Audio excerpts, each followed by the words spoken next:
Hi friends, welcome to my channel A to Z Anu make smart. చిలుకు ద్వాదశి, క్షీరాబ్ద ద్వాదశి అంటే ఏమిటో తెలుసుకుందాం.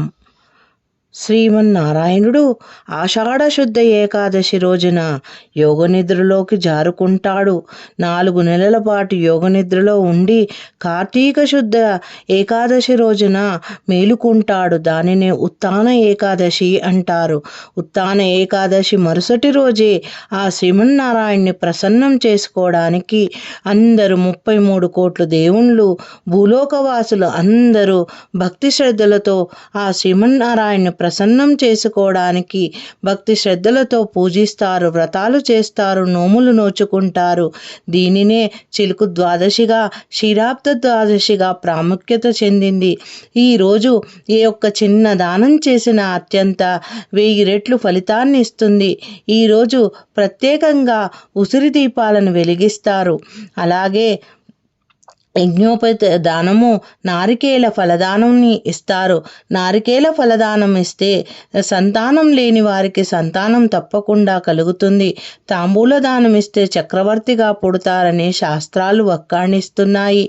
ఈరోజు గోవుని దానంగా ఇస్తారు, గోదానం చేస్తారు, భూదానం చేస్తారు.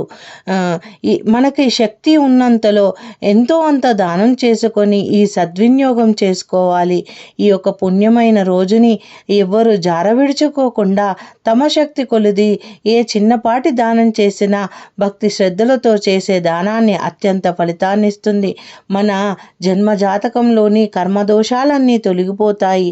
మనకు సుఖశాంతిని, అష్ట ఐశ్వర్యాలని, వంశాభివృద్ధిని కలిగిస్తాయి. కార్తీక మాసము ఎంతో పవిత్రమైన మాసము. ఈ మాసము హరిహరాదులకు ఎంతో ప్రీతికరమైన మాసము. కృత్తిక నక్షత్రంతో కూడుకున్న పౌర్ణమి. ఈ యొక్క అగ్నితత్వం కలిగిన నక్షత్రం కాబట్టి ఈ మాసమంతయు దీపారాధనకి ఎంతో ప్రాముఖ్యత ఉంది. దీపారాధనల వలన పాపాలు హరిస్తాయని ముమ్మాటికి నమ్మకం.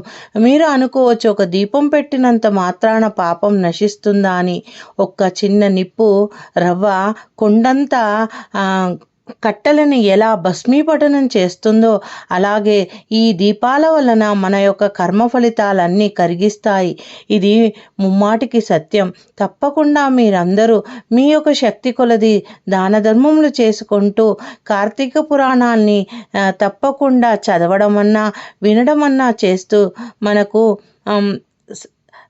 మన వలన మంచి జరగాలని ఉన్నంతలో దానం ధర్మం చేసుకుంటూ సత్ప్రవర్తనతో ఉంటే ఎన్ని జన్మజాతకంలో ఎన్ని దోషాలున్నా తొలగిపోతాయి.